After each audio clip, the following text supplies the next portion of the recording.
Alright, hey guys, Tuna Sandwich if I here. Um, Giving you my review of the new version 12 Warriors of the Dark Gods book. The ABC team and the executive board, balance board, review team, all that, have been working on getting all the books out, and they decided to have those of us on the content team uh, do a review of the new rules. So, I got a game in yesterday or last night with my younger brother and his Orcs and Goblins list. Both of us updated our tournament armies with the new rules just to see what changed and all that.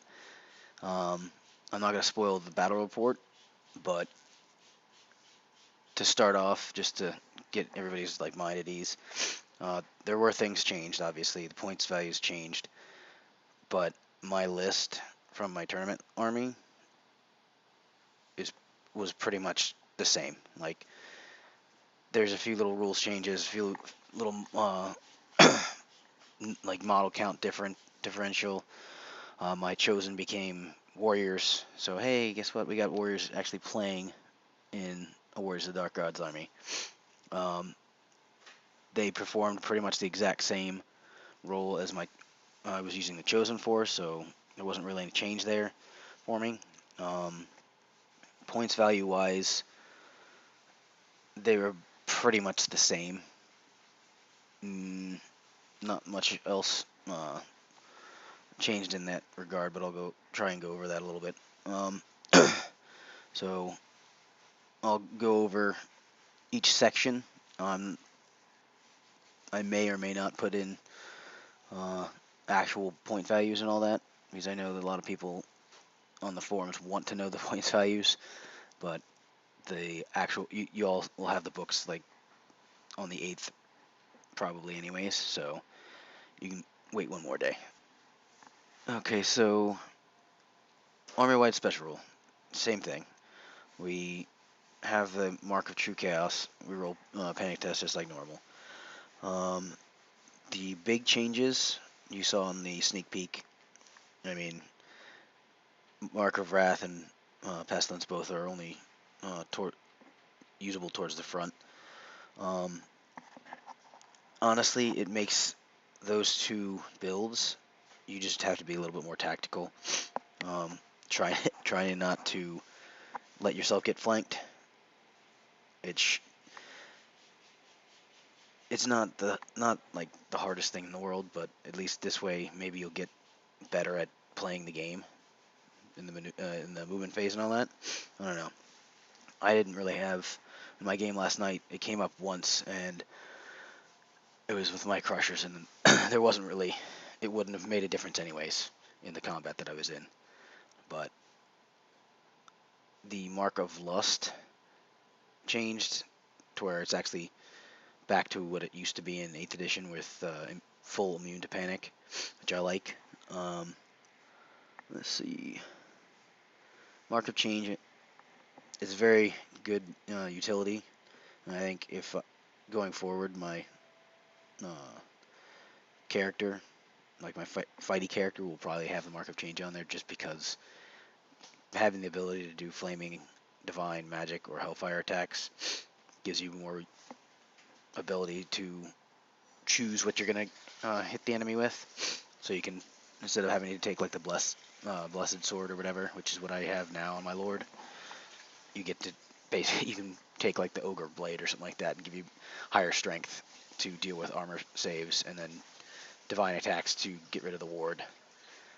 But I think the marks are decent enough. Let's see. Wizard marks didn't change, so we still have access to all our normal lore. Again, the sneak peek showed the Chosen of the Gods. It's basically an either or for models that have that option. So they will get either the Mark of the Dark Gods or Chosen of the Gods mark. Lust, I think, definitely has opened up a really MSU style build that we can do now. I've been toying with a Fallen and Lust chosen, once chosen list, and then having my general in like a chariot, which allows you to take up to 3 chariots back into core like we used to be able to. So that's, I think, going forward for me is going to be something like that. Let's see, what else do we have? Gaze of the Gods. I'm not a fan of the change, just for the pure and simple fact that it doesn't work with verse champions. I mean, also the fact that the rules team or balance board or whoever made the decision that the chart or the table was too cumbersome. You roll 1d6 and then you do you get whatever it is. To me, that's not that hard. But I do agree with most people that the fact that we have to challenge kind of screws us in the long run, and giving us reroll to wound and to hit on the next round or whatever. If we actually get to use Gaze of the Gods against a character, we're either going to kill him and then only have a bunch of regular guys to attack, or we're going to die because their character is better than ours or some crap. But I think, honestly, the Gaze of the Gods, there's really no point for me. It's just a pain in the ass. If they used it for characters or for champions, then I would get on board, because then at least we challenge, they throw a champion at him, at our lord, we kill him, we get the reroll. Now we go against his fighty character. That'll at least make the opponent have to think on your turn, hey, I either take my character versus his character, which is going to happen anyways, and not have to deal with rerolls, or you feed him a character or a champion, and then they get attacked by your lord or your character the next round of combat if he's still there, and now they have to deal with you rerolling to hit and to wound. So I think that personally would be acceptable for Gaze of the Gods, but otherwise it's kind of meh. We also, I don't know if they changed it much, but Inspiring Greatness has been changed to just infantry. So they no longer works with mounted units. I'm assuming that's to push it towards a more infantry-centric army. We, like the Highborn Elves, got our Monster Mash list kind of toned down, so we have something called Survival of the Fittest rule, which makes it so that we can't have more than 2 models that have both fly and large target. So it doesn't really change much, because there's also a gift that you can get that allows you to bump that up by 1.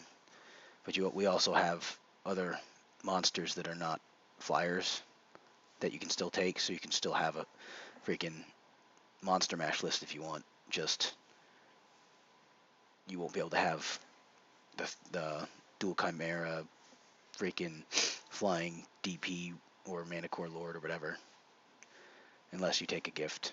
So I don't see big deal with that one. Let's see. The gifts. Like they said, a lot of the some of the ones that we had before were changed to be for specific marks only. We have the Beast Breaker, which is the one that increases our survival of the fittest by 1. It also makes the bearer cause terror. Let's see.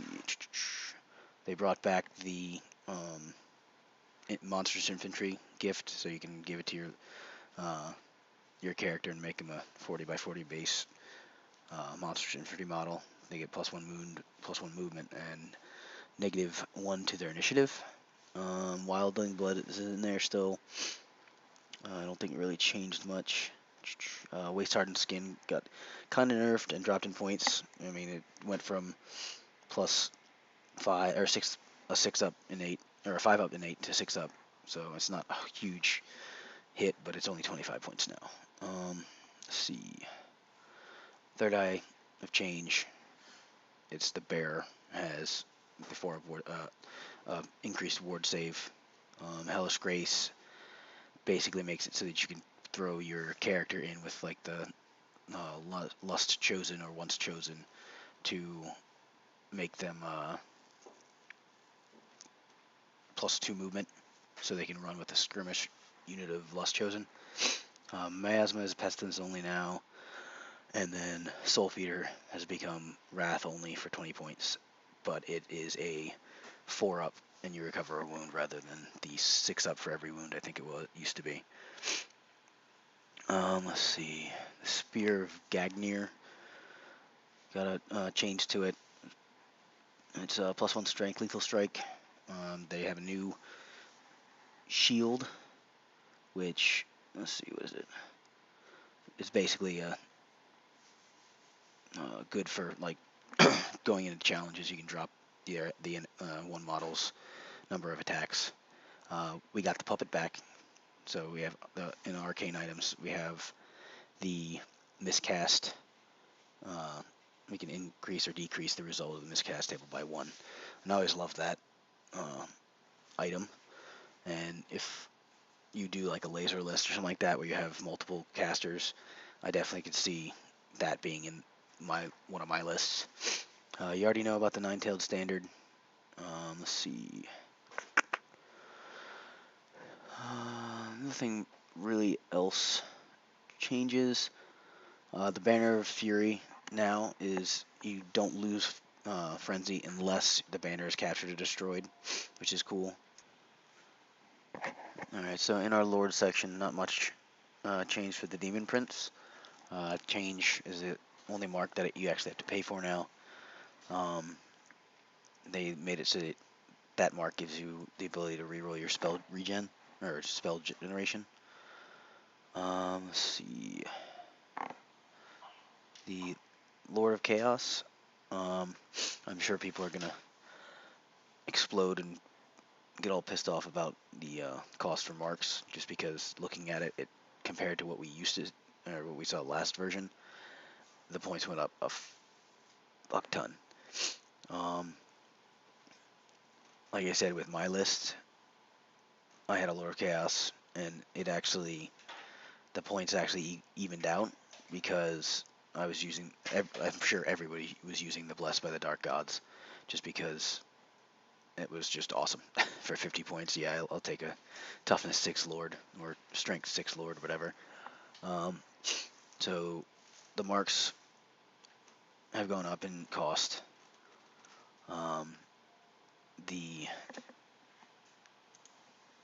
actual balance of a Lord of Chaos is decent. I mean, I'm still going to probably take Chaos Lord. The Chariot itself went down to 80 points for him rather than what it was before, which was like, it was 95. So it's a decent buff for the Chariot Lords if anybody actually runs them, like me. Let's see. For our Sorcerer Lord, again, it was the change in marks.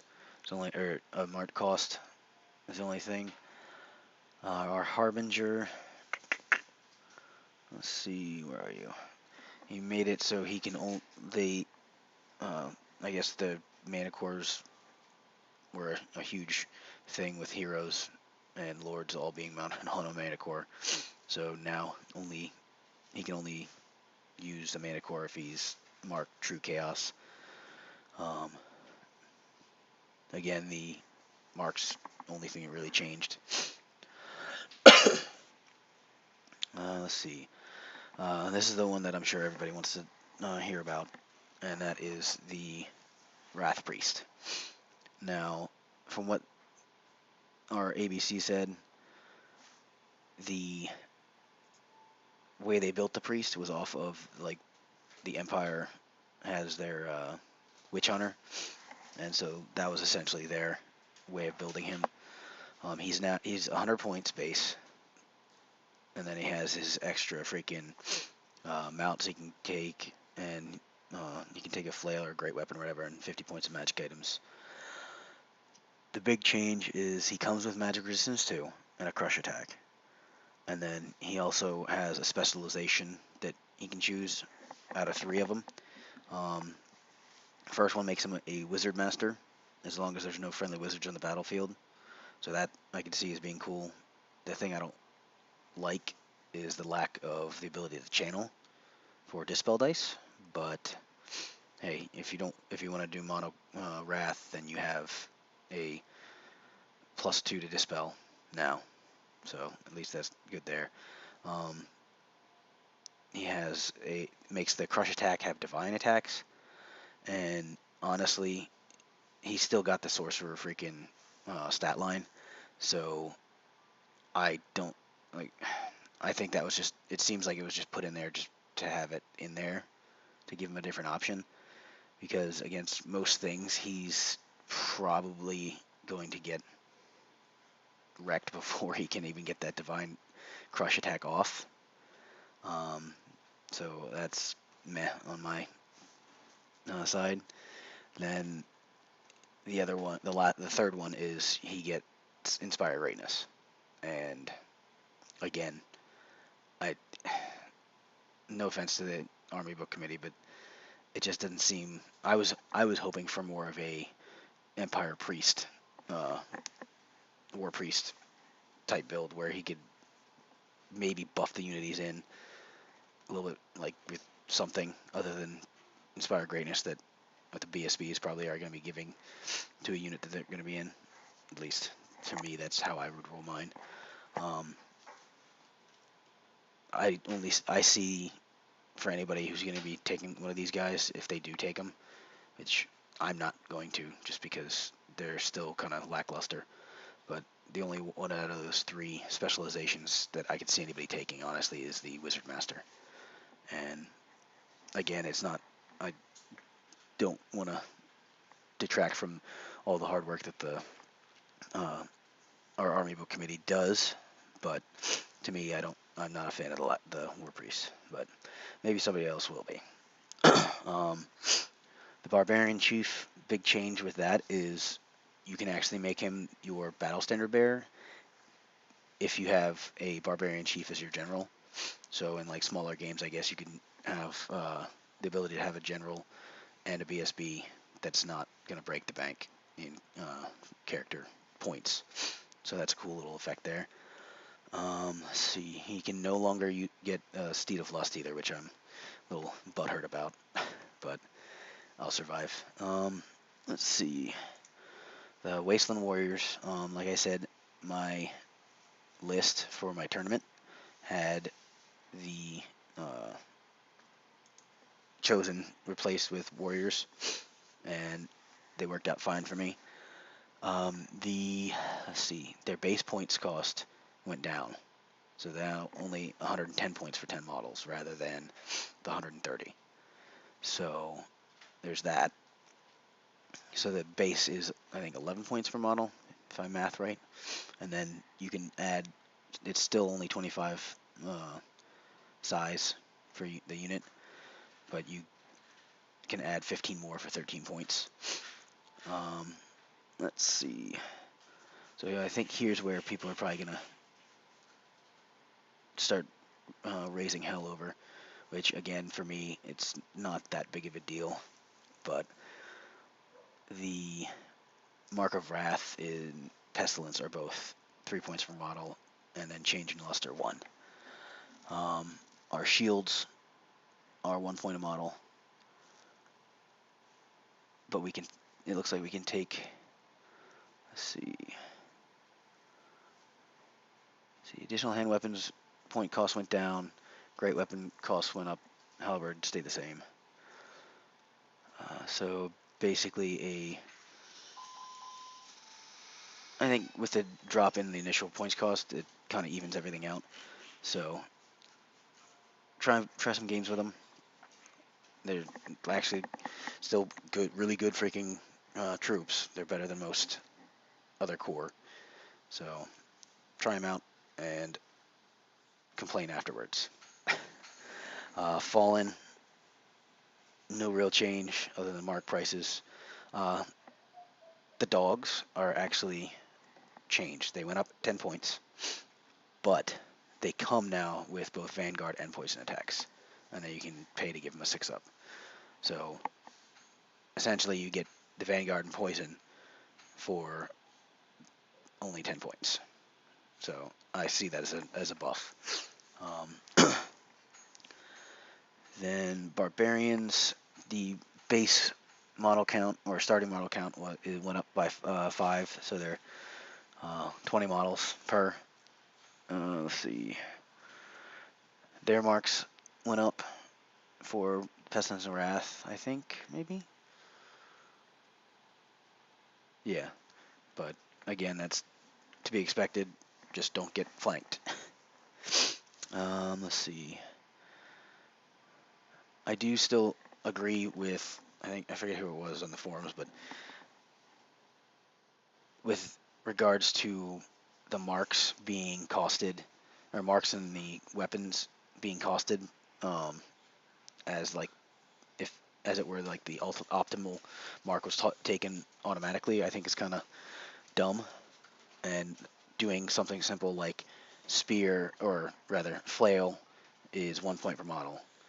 Flail on a, and then have in parentheses on Mark of Wrath character or model, 2 points per model, and change it that way instead of having like the optimal build weapons be expensive just because they could be taken with a mark. To me, it's a simple change that would, I don't know exactly, I think the theory behind it was a little different, but for me, just looking at it face value, that's my thought. Let's see, Barbarian Horseman didn't change. Big change of the chariots is they're no longer in core. Alright, so Wasteland Chariot. We have been buffed back up to toughness 5, but has moved into special. For the regular chariot, you can only excuse me, you can only get a 4-up for the plate armor, so they're no longer giving 3-ups up to the chariot, but again, you got toughness 5 now. Their points cost went down. See, I think with the Lust mark, what I was running before was like a 120, and now it's 115, so it's cool. Then it was, like they said, it was merged with the Mauler list, or the Mauler chariot. With that one, you can get a down to a 3-up, and they have a what's it called? They have 6 wounds instead of the 4. They also have a D3 grind attack that they can do. The cool thing with the regular chariots is the fact that you can actually, like I said before, put a lord or your general on a chariot. Doesn't have to be your lord, I guess, but if your general's mounted on a chariot, you can take up to 3 chariots, regular chariots, in core. So for those of us like me who like to run chariots, I have that option to still have a chariot core if I want it. Wasteland Knights, nothing changed, just the marks, prices. Then the Chosen, they are a big change. Their initial cost and model count, or model points, went down, but we also dropped down to only 20 model max unit size, which kind of sucks. I know a lot of you know that they can be, if they get Mark of Lust, they can actually skirmish now, which is pretty cool. I'm actually interested in running a Chosen list, or a list with a couple, like 1 or 2 units of Chosen with skirmish, and then a character inside of that running with them to give them a nice little uh, quick list. See what happens. But with them, they have the two different or they have to pay either the regular Mark of Chaos or the Chosen Mark, so they can only get one or the other. Once chosen, they drop down in points for initial cost, I think. Let's see. They have the same options as the regular chosen. So I guess with the bringing back of the one gift, it allows you to have a character running in that. Let's see. Hell Riders was a change. Their ballistic still went from the 3 to a 4, but the whip itself has changed. It's now a regular shooting attack with 6-inch range, and it's quick to fire. Now, before it was a close combat attack essentially, so you could basically be hitting on 2s on most things, just because you have lightning reflexes as well. This way, it's a little bit harder to hit, but if you do hit, it's now dropped it down to initiative 1 rather than initiative 0, which our ABC had mentioned that the reasoning behind that was with lightning reflexes, if you have something that makes you initiative 0, then you instead of hitting on initiative 0, you then do you hit on initiative order or something like that, like with great weapons and the highborn elves. So apparently this way they no longer have that ability to kind of get past the whip, but it's not that bad. They still have stupidity and initiative 1 until the next shooting phase. Let's see. Trolls changed a little bit, but I'll let you guys see that when it comes out.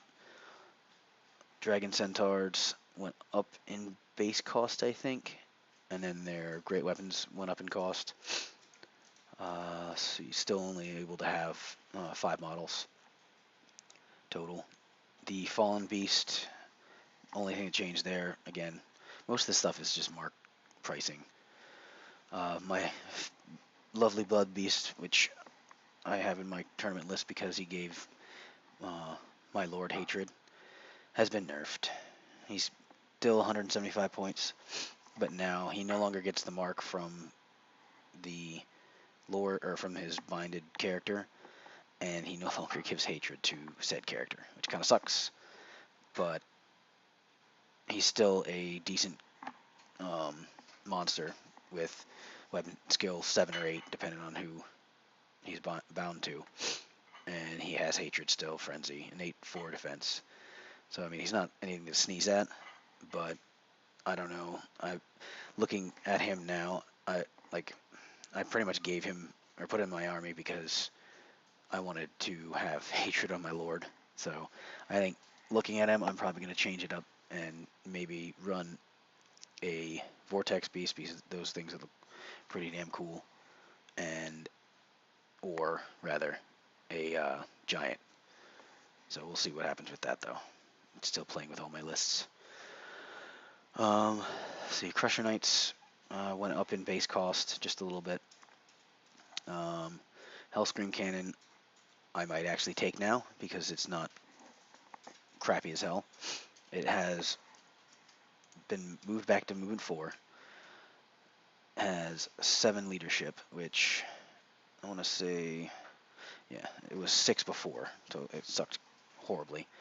And then the actual changes to it, it makes it so that he can still move and shoot. It's just if he moves, he's not going to hit with as heavy a weapon, but at least he'll still get to shoot. And if you want to continue to run the dual Hellscream cannons in the back, pew pew and stuff with strength 4, 9 in the center, artillery, then by all means you can still do that. I think I kind of like these changes. They went down in points too, so I'll probably try it out again just because the changes are better than what they were before. Let's see. So they moved a bunch of stuff into rare out of special, I think. The Blood Beast going back on that, is still in special, but I think the Vortex Beast moved into rare as well. Let's see, Battle Shrine changed up a little bit. I never took it in the first place, but I don't know what whether people like it or not. That's up to you. Changes are very slight, I think. Let's see, Chimera still there, but no longer have the option to make him an ancient Chimera.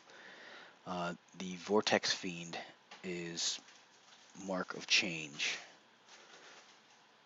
which didn't have before, it looks like. And he now has 5 up instead of 4 up. But he also has a ward save of 5, so I never actually looked at him before because I thought he sucked, but apparently he's a lot better than I thought. With the Mark of Change, let's see. The fact that he's actually you can actually cast spells out of him is kind of cool. But again, nothing else really changed other than that. Elder Dragon Centaur, his weapon option changed for points value.